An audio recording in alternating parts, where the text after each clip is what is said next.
Hi friends, ఎలా ఉన్నారు? నేను మీ దత్సార్. నేటి అంతర్జాతీయ వార్తలకి స్వాగతం. ఈరోజు ప్రపంచంలో జరిగినటువంటి ముఖ్యమైన సంఘటనల గురించి ఈ వీడియోలో ఎక్స్ప్లెయిన్ చేసే ప్రయత్నం చేస్తాను.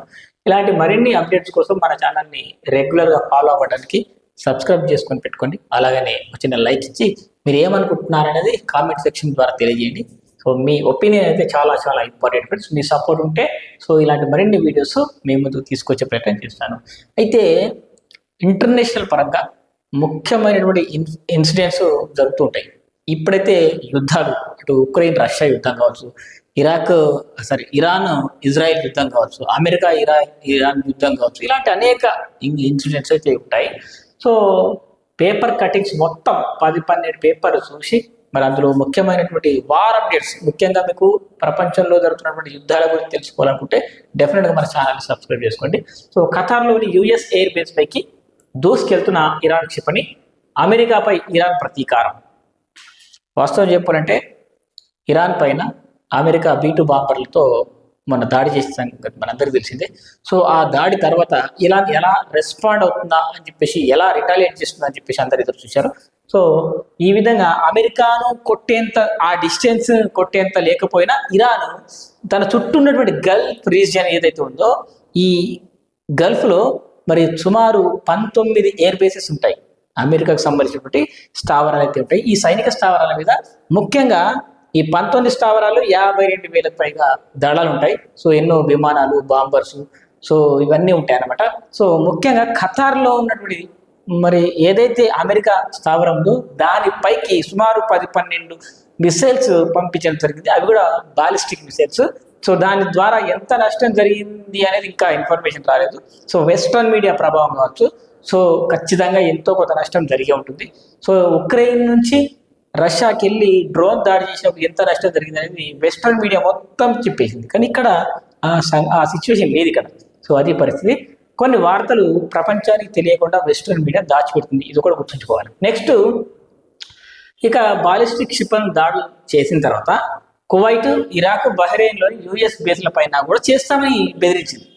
అంతేకాదు, అంటే మాకు ఖతార్ మాకు శత్రు దేశం కాదు, బహ్రెయిన్ మాకు శత్రు దేశం కాదు, అక్కడ ఉన్నటువంటి అమెరికన్ ఎయిర్ బేసెస్ ఏవైతే ఉన్నాయో వాటి మీద మేము అటాక్ చేస్తామని చెప్పేసి ఇరాన్ అయితే చెప్పింది. సో ఏం లేదు భయ్, మనము బలవంతుడు 10 కొడితే బలహీనుడు ఒక 2 కూడా కొడతాడు, ఖచ్చితంగా కొట్టే తీరుతాడు. బలవంతుడు బలంతో కొడితే మరి బలహీనుడు తెలివితో కొట్టే ప్రయత్నం చేస్తాడు. అంత పెద్ద రష్యాని ఉక్రెయిన్ డ్రోన్లతోని 18 నెలలు ప్లాన్ చేసి ఎట్లా అటాక్ చేసింది. సో ఖచ్చితంగా అమెరికాకి మరి దెబ్బ కొట్టేటటువంటి అవకాశం ఉన్నటువంటి దేశం అది ఇరాన్ మాత్రమే. సరే, ఇక ఆపరేషన్ బేషరత్ ఫతాహ్ పేరిట మిసైళ్లతో మెరుపు దాడి చేయడం జరిగిందని చెప్పేసి వార్త వచ్చింది. వైట్ హౌస్ సిచ్యువేషన్ రూమ్లో పరిస్థితిని సమీక్షిస్తున్న ట్రంప్ రూమ్లో కూర్చుంటాడు, యుద్ధాలు చేయమని చెప్తాడు. అంటే రాజకీయ నాయకులకు ఏం కాదు, సైనికులు మాత్రం చనిపోతారు. ఇజ్రాయెల్ పైన ఇరాన్ దాడుల పర్వం కొనసాగింది. అలాగే ఇటు అమెరికా సైనిక స్థావరాల మీదతో పాటు ఇటు ఇక్కడ ఇజ్రాయెల్ సంబంధించినటువంటి ఏవైతే కొన్ని ముఖ్యమైనటువంటి స్థావరాలు కావచ్చు, సో ఇజ్రాయెల్ మీద ఎక్కడ పడితే అక్కడ విచ్చలవిడిగా మరి మిసైల్స్ ప్రయోగించడం జరిగింది. 6 ఇరాన్ సైనిక విమానాశ్రయాలపై ఇజ్రాయెల్ బాంబుల వాన. అలాగే మరి ఇజ్రాయెల్ ఊరుకుంటుందా, వాళ్ళు కూడా ఇరాన్ మీద 6 విమానాలతో బాంబుల వర్షం కురిపించారట. ఈ విధంగా ఉద్రిక్తత తగ్గేందుకు కృషి చేస్తానంటే ఇరాన్కు మన పుతిన్ భరోసా ఇవ్వటం జరిగింది. పుతిన్ భరోసా ఇవ్వటం కాదు, సో డెఫినెట్గా సపోర్ట్గా రావాలి యాక్చువల్గా. కానీ రాలే. ఎందుకు రాలేదంటే 100 ప్రశ్నలు. దానికి ఎక్స్ప్లెనేషన్ వాళ్ళు ఇవ్వటం జరిగింది. రష్యా వాడు ఏమి ఇచ్చారనేది నెక్స్ట్ వార్త చూద్దాం. ఈ విధంగా ఇరాన్ను గొప్పగా మార్చలేని ప్రస్తుత ప్రభుత్వం అవసరమా అని ప్రశ్నించిన ట్రంప్. వాస్తవం చెప్పాలంటే ట్రంప్కే ఫస్ట్ తెలియలేదు. అంటే అంత పెద్ద డబ్బు ఉన్నటువంటి మిలిటరీ పరంగా పవర్ఫుల్ ఉన్నటువంటి దేశానికి ఒక అధ్యక్షుడు ఏంటి రోజుకో మాట మాట్లాడతాడు. మనందరికీ తెలిసి ఎవడు నమ్మడు. సో అసలు తన స్వప్రయోజనాలే తప్ప ఎదుటి వాళ్ళ ప్రయోజనాల గురించి అస్సలు మాట్లాడాడు. సరే, నీ ప్రయోజనం చూసుకుంటూనే ఎదుటి వాళ్ళ ప్రయోజనాలు కూడా కాపాడాలి కదా. నీ దగ్గర 1000 అణుబాంబులు ఉండొచ్చు, ఎదుటి వాళ్ళ దగ్గర ఒక్క అణుబాంబు కూడా ఉండకూడదంటే. ఆ రకంగా చూస్తే ఆఫ్ఘనిస్తాన్ మీద మరి 20 ఏళ్ళు ఉన్నారు, ఏం సాధించారు? వియత్నాం మీద ఏం సాధించారు? సో ఏది ఏమని ఇక్కడ ఇరాక్లో అయినా ఏం సాధించారు? మొత్తం మీద వాళ్ళ డామినేషన్ చూపించుకోవడానికి అమెరికా వాళ్ళు ఇన్వాల్వ్ అవుతుంటారు. వాళ్ళ ఆయుధాలు అమ్ముకోవాలి, డబ్బు చేసుకోవాలి, ఎవడు ఏమన్నా కానీ. సో ఇది వాళ్ళ కాన్సెప్ట్ అన్నమాట. ఇక తర్వాత వార్త, అమెరికాపై ఇరాన్ ప్రతీకారం, ఖతార్లోని అమెరికా స్థావరంపై బాలిస్టిక్ క్షిపణులు అని చెప్పేసి మరొక వార్త అయితే రావడం జరిగింది. దీన్ని హైలైట్ చేసే అన్ని పత్రికలు. ఇక ఇంకో పత్రికలో తీసుకున్నట్లయితే ఖతార్ ఇరాన్లను తాకిన యుద్ధ జ్వాలలు.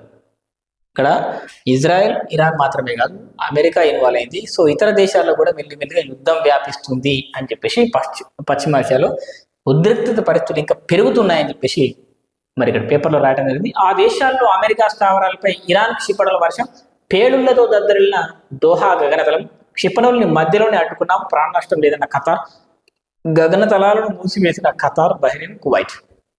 ఒక చిన్న లాజిక్ అండి, ఖతార్ కంటే ఇజ్రాయెల్ చాలా పవర్ఫుల్, అలాగని 3 రకాల డిఫెన్స్ సిస్టమ్ కలిగి ఉన్నటువంటి దేశం. మరి ఆ దేశమే 100 మిసైల్ పంపిస్తే 70-80 మిసైల్ లాపి ఒక 20-10-20 మిసైళ్ళు అక్కడ పడ్డాయి. అంత పవర్ఫుల్ కంట్రీలోనే అడ్డుకోలేకపోయింది మిసైల్స్ని ఇజ్రాయెల్. అలాంటిది మరి ఈ ఖతార్ ఎలా మరి దాన్ని ఆపగలిగింది? సో ఇదైతే $1 మిలియన్ ప్రశ్న. సో క్షిపణుల్ని మధ్యలోనే అడ్డుకున్నామంటున్నారు వాళ్ళు. వాస్తవం చెప్పాలంటే అడ్డుకునేంత సామర్థ్యం ఉందా? వాళ్ళ లేదు. అమెరికా వాళ్ళు కనుక డిఫెన్స్ వాళ్ళ విమానాన్ని రక్షించుకునేందుకైనా డిఫెన్స్ సిస్టమ్ ఏర్పాటు చేసి ఉండొచ్చు. సో ఇక దాంతోపాటు గగనతలాన్ని కూడా వాళ్ళు మూసివేయడం జరిగింది. 100ల సంఖ్యలో విమానాలు నిలిచిపోయే పరిస్థితి. భారతీయులైతే ఈ గల్ఫ్ కంట్రీస్లో ఖతార్లో కానీ, బహ్రెయిన్లో కానీ, దాంతోపాటు సౌదీలో కానీ, దుబాయ్ అంటే యుఏఈలో కానీ, యునైటెడ్ అరబ్ ఎమిరేట్స్, అలాగే ఓమన్ మస్కట్లో కానీ, సో అక్కడ ఉన్నటువంటి ఇరాక్లో మన భారతీయులు సుమారు 1 కోటి మందికి పైగా కార్మికులు అక్కడ పనిచేయడం జరుగుతుంది. సో ప్రపంచంలో అనేక దేశాల్లో ఉన్నట్టే ముఖ్యంగా చదువుకున్న వాళ్ళంతా అమెరికా, ఆస్ట్రేలియా, ఇంగ్లాండ్ లాంటి దేశాలకు వెళ్తే చదువు లేని వాళ్ళు, అంతంత మాత్రం చదువుకున్న వాళ్ళు కార్మికులుగా, శ్రామికులుగా కొన్ని కోట్ల మంది మన గల్ఫ్ కంట్రీస్లో మన భారతీయులు ఉన్నారు. అంతేందుకు మా సొంత బావ, మా చెల్లినిచ్చిన బావనే మరి కువైట్లో ఉన్నాడు. పొద్దున్నే ఫోన్ చేసి మాట్లాడడం జరిగింది. మా పక్క ఉన్నటువంటి దేశంలో జరిగింది ఉద్రిక్త, కానీ మా దగ్గర ప్రస్తుతానికి ఇబ్బంది లేదు, కానీ అలర్ట్గా ఉన్నాం మేము అని చెప్పి చెప్పడం జరిగింది. ఇక తర్వాత వచ్చినట్లయితే అమెరికా అడ్డ పశ్చిమాసియాలో అమెరికా యొక్క ప్రాబల్యం పెంచుకునేందుకు తగిన ప్రయత్నాలు చేస్తుంది. ఒకవేళ అమెరికా వెళ్ళిపోతే చైనా, రష్యా లాంటి దేశాలు వస్తాయని చెప్పేసి, సో అక్కడ డామినేషన్ మాదే ఉండాలా, ప్రపంచ పోలీసు నేనే అనే విధంగా మరి అమెరికా ప్రవర్తిస్తుంది. మరి అమెరికా స్థావరాలు ఎక్కడెక్కడ ఉన్నాయి? సుమారుగా 8 దేశాల్లో 19 సైనిక స్థావరాలు ఉన్నాయి. అందులో అతిపెద్ద సైనిక స్థావరం కేవలం ఖతార్లోనే ఉంది. అక్కడ సుమారు 10 నుంచి 13 వేల మంది మరి సైనికులు అయితే ఉంటారు. 19 మిలిటరీ బేస్లలో 52 వేల మంది అంటే ఈ ఒక్క దాంట్లో సుమారు 10 నుంచి 13 వేల మంది ఉంటారట.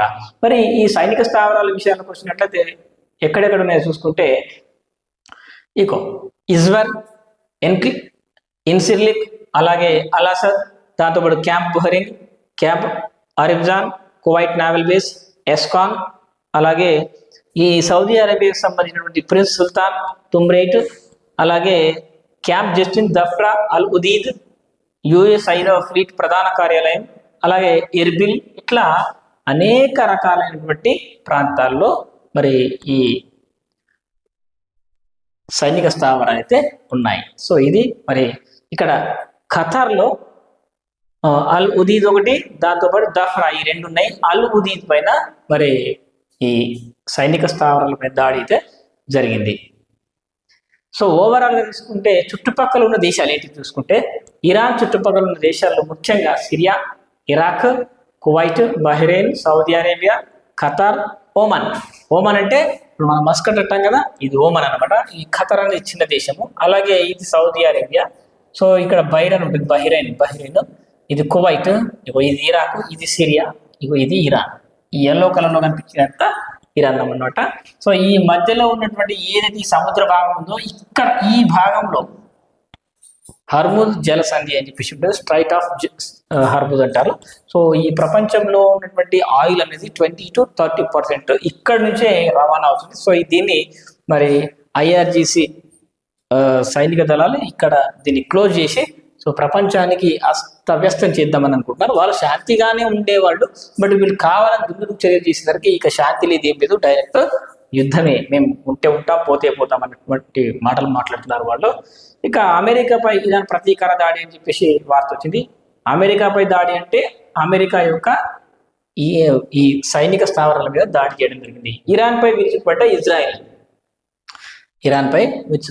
అని చెప్పేసి ఇరాన్లోని ఎవిన్ కారాగారంపై ఇజ్రాయెల్ దాడితో అలుముకున్న పోగా అని చెప్పేసి ఇక్కడ వార్త మనం చూడొచ్చు. ఇక ఫోర్డో అణు కేంద్రంపై మళ్లీ దాడి కొనసాగుతున్న ఇజ్రాయెల్ దమనకాండ, దౌత్యానికి సమయం మించిపోయింది అని చెప్పేసి ఇరాన్. ఇక దౌత్యం ఏం లేదు, టైం అయిపోయింది, శాంతి చర్చలు ఏం లేవు, ఆ ప్రాణాల మీదకి వచ్చిన తర్వాత కూడా ప్రపంచం అంతా సైలెంట్గా ఉంటే ఇది కరెక్ట్ కాదని చెప్పేసి వాళ్ళు అడుగుతున్నారు. ఇప్పుడు ప్రస్తుతానికి ఒంటరిగానే ఇరాన్ పోరాడుతుంది. సో తనిఖీలకు అనుమతించాలని వాళ్ళు అడిగితే తనిఖీలు ఏం లేవు, మా దగ్గర ఎలాంటివి లేవు, మేము అక్కడ తరలి చేసాము, ఏం చేసుకుంటారో చేసుకుపోన్న లెక్కలో వాళ్ళు మాట్లాడుతున్నారు. సో ఇది పరిస్థితి. ఇక ఆందోళన ఖండన ఇది. ప్రస్తుత పరిస్థితి తాజా ఉద్రిక్తతలు అనే పదాలతో సరిపెట్టిన ప్రధాని మోడీ. అంటే ఒకవైపు అంత పెద్ద యుద్ధం జరుగుతుంటే మన భారతదేశం, ముఖ్యంగా మన ప్రధానమంత్రి గారు ఏటో ఒక సైడ్ ఉండకుండా సైలెంట్గా ఉంటున్నాను ఎందుకు అని చెప్పేసి మాట్లాడుతున్నారు. అప్పుడు రష్యా ఉక్రెయిన్ మీద దాడి చేసినప్పుడు కూడా, రష్యా ఉక్రెయిన్ యుద్ధంలో కూడా ఈ వైపు ఉండలే ఆ వైపు ఉండలే. సరే మనము రష్యాకు మిత్రదేశం, కానీ మరి రష్యాకు సపోర్ట్ ఇవ్వాలి కదా, రష్యాకు సపోర్ట్ ఇవ్వాలి, తటస్థంగా ఉన్నాం. సో ఇక్కడ ఇజ్రాయెల్ మన మిత్రదేశమే, ఇరాన్ కూడా మనకు మిత్రదేశం. ఈ రెండు దేశాల మధ్య కూడా మనం ఇప్పుడు కూడా తటస్థంగానే ఉన్నాం. అంటే కొన్ని సందర్భాల్లో ఈ తటస్థంగా ఉండడం కూడా ప్రమాదకరం. మనకేదైనా ప్రాబ్లం అయినప్పుడు వాళ్ళందరూ తటస్థంగా ఉండిపోతారు, ఎవరు సపోర్ట్గా రాడు. సో ఏది ఏమైనా భారత్ ఒంటరిగానే పోరాడేందుకు ఎప్పుడైనా సిద్ధమే. సో అన్ని దేశాలు అలాంటి పటిష్టతను మరి ఏర్పాటు చేసుకుంటే బాగుంటుంది. ఇక అమెరికాపై ఇరాన్ ప్రతీకారం. ఖతార్, ఇరాక్లోని యుఎస్ సైనిక స్థావరాలపై 6 క్షిపణులు సమర్థంగా ఎదుర్కొన్న రక్షణ వ్యవస్థ అని చెప్పేసి ఒక వార్త అయితే వచ్చింది. ఇక పెరగనున్న పెట్రోల్ ధరలు, ఫోర్డో అణు కేంద్రంపై మళ్ళీ ఇరాన్ దాడి, అలాగే హర్ముజ్ జలసంధి మూసివేత ఫలితం 5 నెలల గరిష్టానికి చమురు ధరలు. అంటే మన యొక్క పెట్రోల్ ధరలు పెరిగే అవకాశాలు అయితే కనిపిస్తున్నాయి, ఒక 20%. అలాగని మన భారతదేశం ఒక్క ఇరాన్ మీద ఆధారపడి లేదు, ప్రపంచంలో అనేక ప్రాంతాల నుండి మనము మరి చమురు అయితే తీసుకోవడం జరుగుతుంది, కొనుక్కుంటున్నాం. సో ప్రస్తుతానికి అయితే ఇబ్బంది లేదు, కాకపోతే కొంత ఒక 20% ఎఫెక్ట్ అయితే అవుతుంది. అంత మాత్రం దేశం మొత్తం అల్లకల్లోనమే పరిస్థితి లేదని చెప్పేసి మన ప్రభుత్వం ప్రకటించింది. అయితే ఈ మధ్యనే అండమాన్ నికోబార్ దీవుల వద్ద మన దగ్గరనే విపరీతమైనటువంటి చమురు నిల్వలు ఉన్నాయని కనుక్కున్నారు. సో అదంతా అది తీసి బయట తీసి అంతా మన దేశానికి అంత వ్యాప్తి చేసి మన దేశానికి అందుబాటులోకి వచ్చేసరికి ఇంకా చాలా టైం పట్టే అవకాశం అయితే ఉంది. సో ప్రస్తుతానికి కొంచెం ఇబ్బందులు అయితే అయ్యే అవకాశం ఉంది. మరి దీన్ని బట్టి మరి కేంద్ర ప్రభుత్వం మరి మళ్ళీ రేట్లు పెంచవచ్చు. ఇక అమెరికాపై ఇరాన్ ప్రతీకారం, టెహ్రాన్ విలవిల అనుచితం, అసంబద్ధం.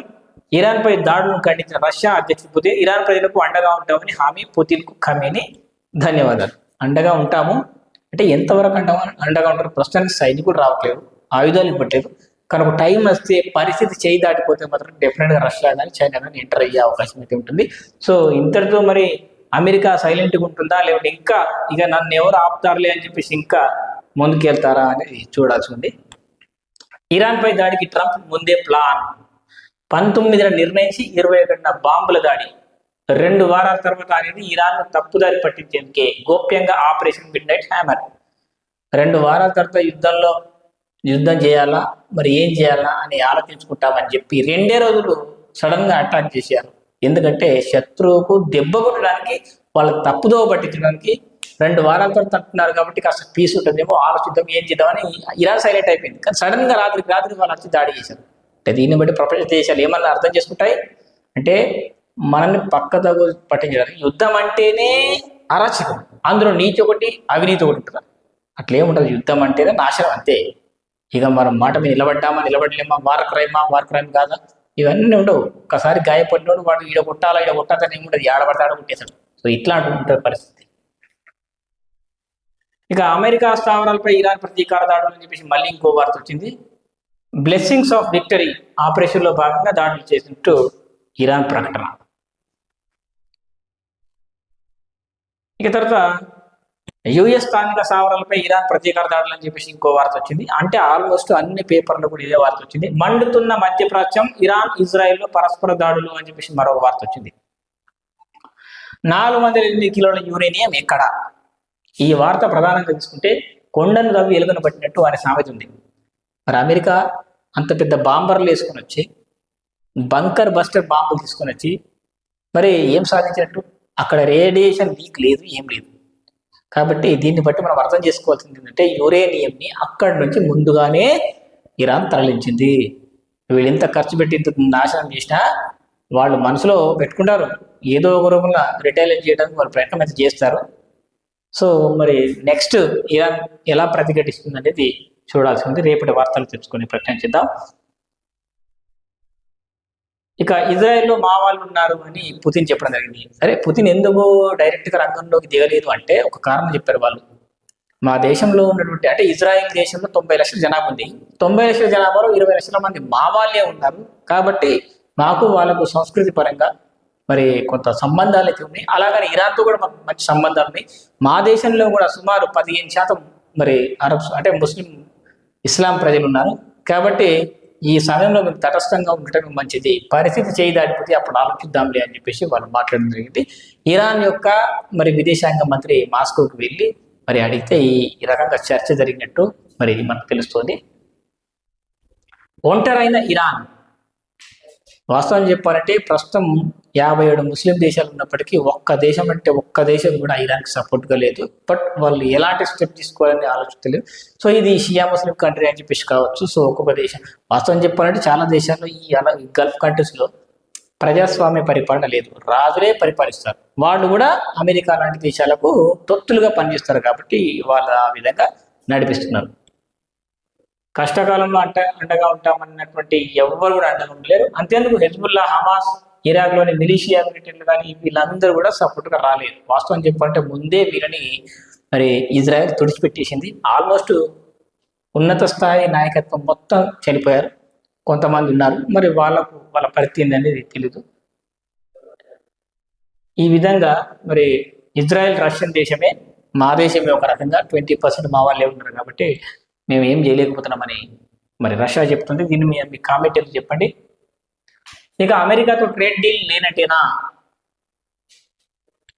చూడండి, డీల్ పై ఇరు దేశాలు రాజీ పడలేదు. ట్రంప్ టారిఫ్ పాలసీలు చట్టవిరుద్ధమని తీర్పిచ్చిన అక్కడి కోర్టులు మరికొంతకాలం వేచి చూశాక నిర్ణయం తీసుకోవాలని చూస్తున్న ఇండియా మధ్య అణు యుద్ధాన్ని ఆపాయని ట్రంప్ చేస్తున్న వ్యాఖ్యలతో అమెరికాతో పెరిగిన దూరం.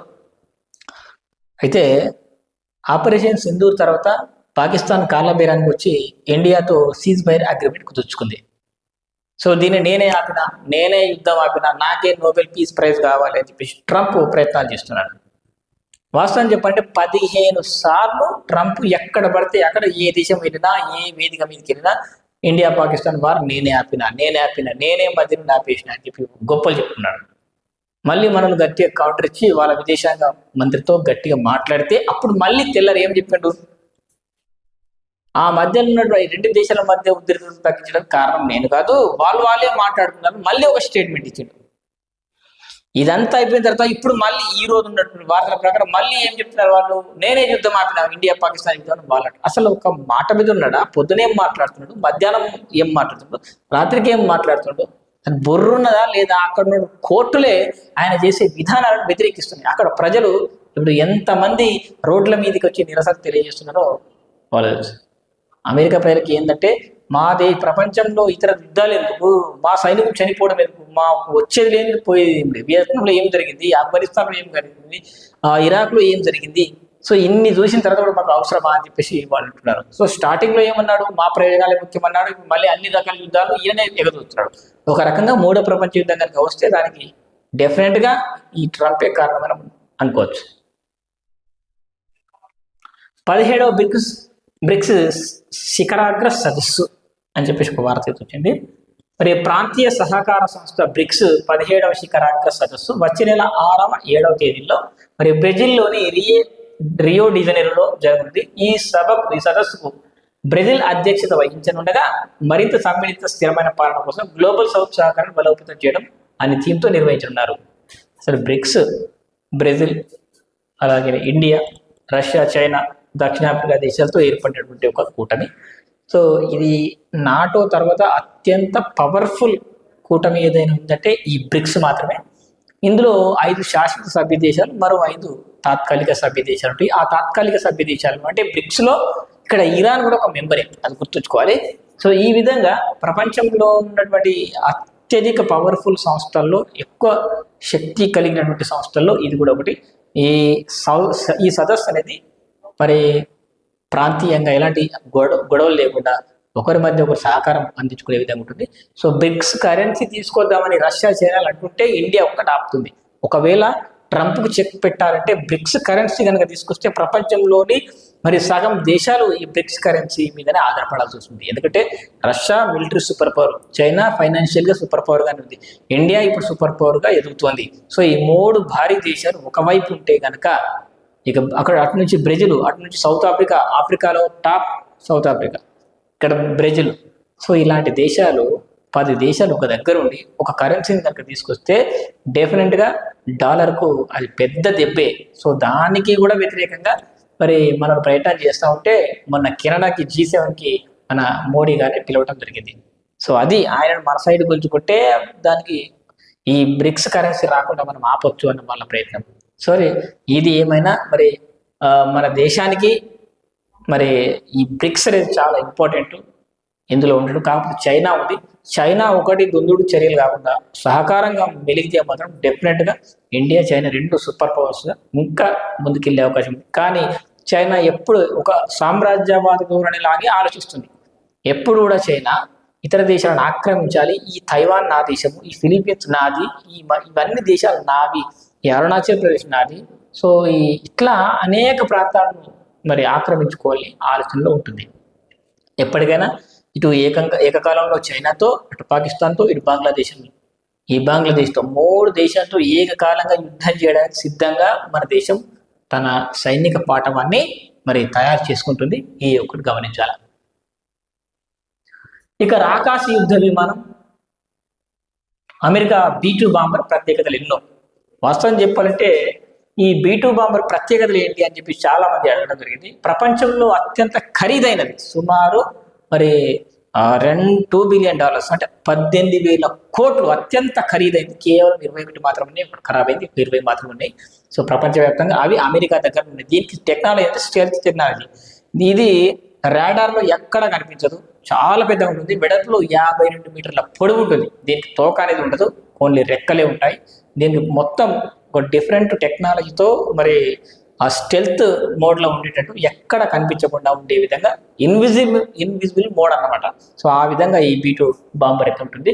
సో ఇది డైరెక్ట్ అటాక్ చేయడం కాకుండా బాంబులు విడుస్తుంది. అలాగే ఎన్నో బాంబులు క్యారీ చేయగలదు, 16 అణుబాంబులను కూడా ఒకేసారి తీసుకుపోగలదు. ఒక రకంగా ఇది ఒక్కటి పోతే చాలు ఒక చిన్న దేశం సర్వనాశనం చేసేయచ్చు, అంత పవర్ఫుల్ అనమాట ఇది.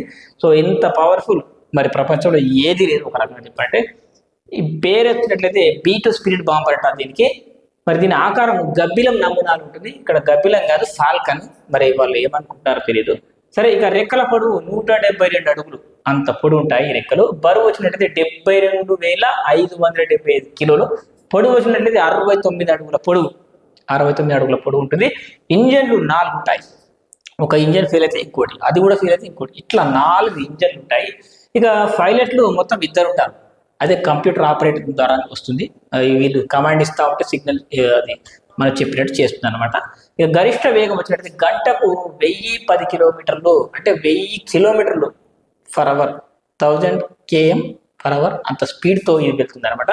ఇక గరిష్ట ఎత్తు 15,200 మీటర్ల ఎత్తులో ఇది ఎగరగలదు. 15,000 మీటర్ల ఎత్తులో, అంటే అంత చిన్న విషయం కాదు ఇది. ఇక ఏకబిగిన ప్రయాణించగలిగే దూరం 11,000 కిలోమీటర్లు. ఒక్కసారి ఫుల్ ట్యాంక్ చేస్తే 11,000 కిలోమీటర్ తిరిగి వస్తుంది. గాల్లోనే అక్కడ ఎక్కువ చేస్తే ఇంకో 7,000 కిలోమీటర్, అంటే 18,000 కిలోమీటర్లు. మళ్ళీ రీఫ్యూలింగ్ చేస్తే ఆకాశంలో కిందికి దిగాల్సిన అవసరం కూడా ఉండదు. సో ఈ విధంగా మొత్తం మీద 18,000 కిలోమీటర్ పోతుంది. అంటే ఒక్కసారి రీఫ్యూలింగ్ చేస్తే 11,000 కిలోమీటర్లు. మళ్ళీ ఆకాశంలో అక్కడికక్కడనే రీఫ్యూలింగ్ చేస్తే 18,000 కిలోమీటర్ చుట్టేసి వస్తుంది. అంత పవర్ఫుల్ అనమాట. ఇక తర్వాత రీఫ్యూలింగ్ లో ప్రయాణించేది 18,500 కిలోమీటర్లు. 18,000 కిలోమీటర్లు రీఫ్యూలింగ్ తో ప్రయాణిస్తుంది అనమాట. దీని ప్రత్యేకతలు అది. శత్రువుల రాడార్లకు చిక్కకుండా రాడార్ల తరంగాలను చెల్లా చెదురు చేసే టెక్నాలజీ. ఒకసారి ఇక్కడ ఉన్నట్టు, ఒకసారి అక్కడ ఉన్నట్టు, ఒక్కొక్క రాడార్కు ఒక్కొక్క రకమైన సిగ్నల్ ఉంటుంది. అన్ని రాంగ్ సిగ్నల్స్ ఒకే రకంగా పంపిస్తే శత్రువులకు డౌట్ వస్తుంది. కాబట్టి అంత పెద్ద బాంబర్ అయ్యి కూడా చిన్న ఈగలాగా కనిపిస్తుంది. అది ఏంటో గుర్తించే లోపే వచ్చి అటాక్ చేసిపోతుంది. అంత పవర్ఫుల్ అనమాట. ఈ విధంగా శత్రు దేశాల గగనతల రక్షణ వ్యవస్థలను ఏమార్చేందుకు ఈ విమానాన్ని వినూత్న డిజైన్ తో రూపొందించారు. డిఫరెంట్ గా శత్రువులను కూడా కళ్ళు కప్పి ఇది అటాక్ చేయగలదు. మోసుకెళ్ళగలిగే బరువు వచ్చినట్టు బాంబులు 18,000 కిలోల బాంబులు అయితే ఇది మోసుకెళ్ళగలుగుతుంది. సక్సెస్ రేటు 100% ఉంది. అలాగే ఖరీదు 18,000 కోట్లు. తయారీ కంపెనీ నార్త్రోప్ గ్రమ్మన్ అనే అమెరికా కంపెనీ దీన్ని తయారు చేయడం జరిగింది. B2 తలదండిలా B-21 అని చెప్పేసి ఇంకోటి కూడా తయారు చేయడం జరిగింది. సో ఇట్లా అమెరికా దగ్గర అత్యంత పవర్ఫుల్ అండ్ 100% మరి సక్సెస్ రేట్తో ఉన్నటువంటి బాంబర్ ఏదైనా ఉందంటే ఇది స్టెల్త్ బాంబర్, మరి B2 బాంబరే. సో ఇది ఇలాంటి మన భారతదేశంలో ఉండాలని కోరుకునే వాళ్ళు కామెంట్లో చెప్పండి.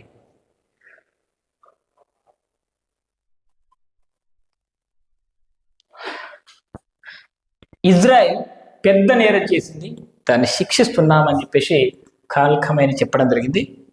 ఇంత పెద్ద ఒక రకంగా అంత చిన్న దేశం, ఇంత పెద్ద దేశాన్ని ఒక రకంగా ముప్పు తిప్పలు పెట్టి 3 చెరువుల నీళ్ళు తాగిస్తుంది. సో వాళ్ళకి ఏమైనా ఉండొచ్చు. ఒకప్పుడు మిత్ర దేశాలుగా ఉండి కూడా ఇప్పుడు మళ్ళీ శత్రు దేశాలుగా మారిపోవడం జరిగింది. అమెరికా దాడి తర్వాత ఖమేని తొలి స్పందన, అమెరికా దాడి చేసిన తర్వాత మొట్టమొదటిసారిగా ఆయన బయటకు వచ్చి మరి ఆయన మాట్లాడడం జరిగింది. సో ఈ విధంగా ఇరాన్లోని పరిశోధనా కేంద్రాలపై అమెరికా వైమానిక దాడులపై ఇరాన్ సుప్రీం నాయకుడు అయతొల్లా అలీ ఖమేని సోమవారం స్పందించారు. సో ఏం జరిగినా ఈ యుద్ధానికి ముగింపు మేమే పలుకుతాం, మీరు స్టార్ట్ చేసారు కదా మేము దాన్ని ఎండ్ చేస్తామని చెప్పేసి మరి ఖమేని గారు స్పష్టం చేస్తున్నారు. ఖమేనికి రహస్య విభాగం భద్రత. ఇజ్రాయెల్ అమెరికా దాడుల నేపథ్యంలో ఆయనకు సపరేట్గా ఆయనకు రహస్యంగా ఆయనకు రక్షిస్తున్నారు. ముఖ్యంగా చైనా, రష్యా లాంటి దేశాలు ఆయన కోసం సపరేట్గా డిఫెన్స్ సిస్టమ్ ఏర్పాటు చేసి ఆయన ముఖ్యంగా ఆయనకు రక్షణ ఇవ్వడానికి మరి వాళ్ళు సహకారం అందిస్తున్నారు. లేదంటే వాళ్ళు ఇప్పటికే ఎన్ని బంకర్లలో ఉన్నా బంకర్ ఫస్ట్ పంపుతో పేల్చేసే సందర్భాలు ఉంటాయి. సో ఇది పరిస్థితి.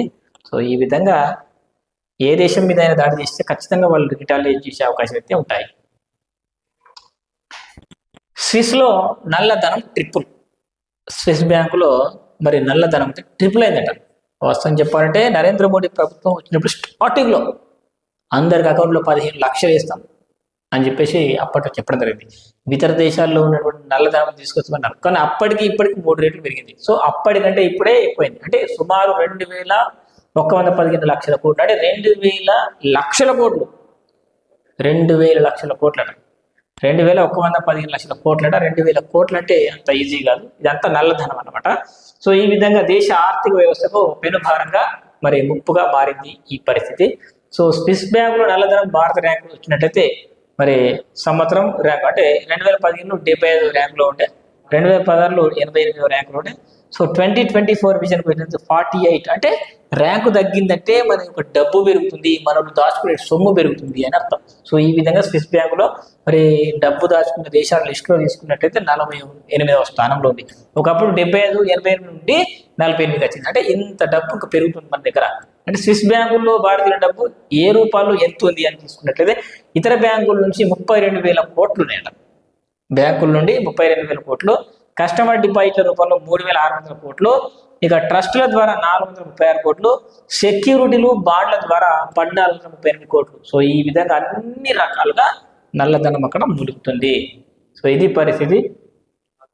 మరి ఇది ఇలాంటి డబ్బు భారతదేశానికి వస్తే ఎంత అభివృద్ధి, ఎంతమంది పేదవాళ్ళకు ఇల్లు కట్టించవచ్చు, ఎంతమంది పేదవాళ్ళకు చదువు చెప్పచ్చు, హాస్పిటల్ కట్టచ్చు.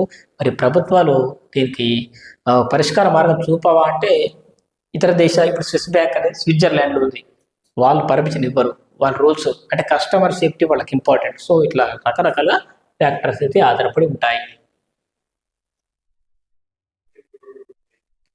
హర్మూజ్ పై ఇరాన్ ముందున్న మార్గాలు ఏమిటి? హర్మూజ్ క్లోజ్ చేస్తే పరిస్థితులు ఏంటి, ఎలాంటి పరిస్థితులు ఎదుర్కోవచ్చు? సో ప్రపంచంలో 37వ అతిపెద్ద నౌకాదళం మరి ఎక్కడుంది? సో ఇవన్నీ డీటెయిల్స్ ఇందులో మాట్లాడుకుందాం. సో ఇరాన్ చేతిలో ఉన్న అత్యంత బలమైన ఆయుధం హర్మూజ్ జలసంధి. దీన్ని సమర్థంగా ఎలా ఉపయోగించుకోవాలన్న దానిపై ఇరాన్ వ్యూహరచన చేస్తుంది. గతంలో కూడా ఆ జలసంధిని మూసివేస్తామని హెచ్చరించిన ఇరాన్ ఆ హెచ్చరికలకు కార్యరూపం ఇవ్వలేదు.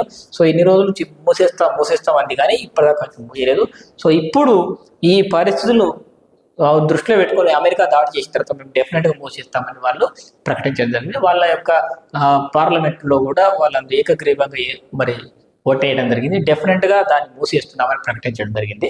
సో దీని తర్వాత మరి ప్రపంచంలో ఉన్నటువంటి అనేక దేశాలు డెఫినెట్గా మరి దీన్ని ప్రభావానికి గురవుతాయి. అందులో ఇండియా కూడా ఎంతో కొంత ప్రభావానికి గురవుతుంది. సో దీని తర్వాత మరి రష్యా మరి సుమారు 80-90% ఆయిల్ తీసుకుపోతుంది. కాబట్టి వాళ్ళు ఎలా రియాక్ట్ అవుతారని చూడాల్సి ఉంది. ప్రపంచంలో అన్ని దేశాలకు సమాధానం మా మీద ఇజ్రాయెల్ కానీ అటు అమెరికా కానీ శాంతి చర్చలు అంటూనే మమ్మల్ని ఇంత ఇబ్బంది పెడుతున్నారు, ఇక నాకు వేరే దారి లేదు, నాకు గత్యంతరం లేదు, నేను డెఫినెట్గా ఇది మూసే తీరుతా అని చెప్పేసి వాళ్ళు ప్రపంచానికి దౌత్యపరంగా వాళ్ళు చెప్పి మరి ఇది క్లోజ్ చేయడం జరుగుతుంది. సో ఇది పరిస్థితి.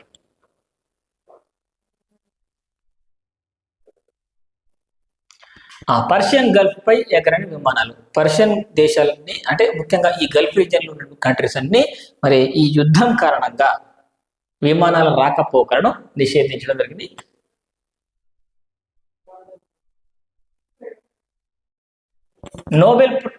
నోబెల్ ప్రైజ్ కు ట్రంప్ ప్రతిపాదన సరికాదు. అవసరం చెప్పాలంటే ప్రభుత్వంపై పాక్ ప్రధాన ప్రతిపక్షాల విమర్శ. పాకిస్తాన్ మొన్న ఏం చెప్పింది, ట్రంప్తో డిన్నర్ ఏర్పాటు చేసిన సిక్మని ఏమన్నాడు, సో ఈయనకి నోబెల్ శాంతి బహుమతి ఇస్తే బాగుంటుందని ఆయనతో చెప్పించాడు. వాస్తవం చెప్పండి, ఆయన ఆ నోబెల్ పీస్ ప్రైజ్ కావాలని ఆయన ఎప్పటి నుంచి అనుకుంటున్నాడు. కానీ అది నేను ఈ దేశం యుద్ధం ఆపినా, ఆ దేశం యుద్ధం ఆపినా, ఈ విధంగా చెప్పుకుంటూ ఆ రకంగా ప్రయత్నం చేస్తున్నాడు.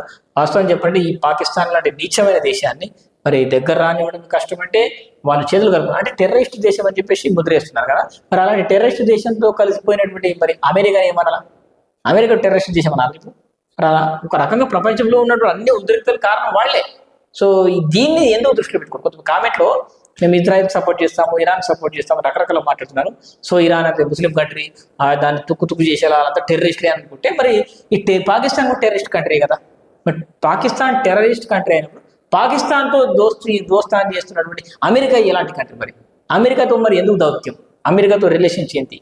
మరి అమెరికాని ఎందుకు టెర్రరిస్ట్ కంట్రీ అంటలేదు? ఇది ఒక్క విషయం గుర్తుంచుకోవాలా. అమెరికా ఇతర దేశాలని పావులుగా వాడుకొని యుద్ధాలు పెట్టి, ఇద్దరి మధ్య యుద్ధం పెట్టి ఆయుధాలు అమ్ముకొని బతికిరకం. లిటరల్గా చెప్పాలంటే శవాల మీద పేలాలు ఏరుకొని తిని బతుకుతారు, పైసలు ఏరుకుంటారు, చిల్లర ఏరుకుంటారు. సో ఆ టైపు అమెరికా ఉంటుంది.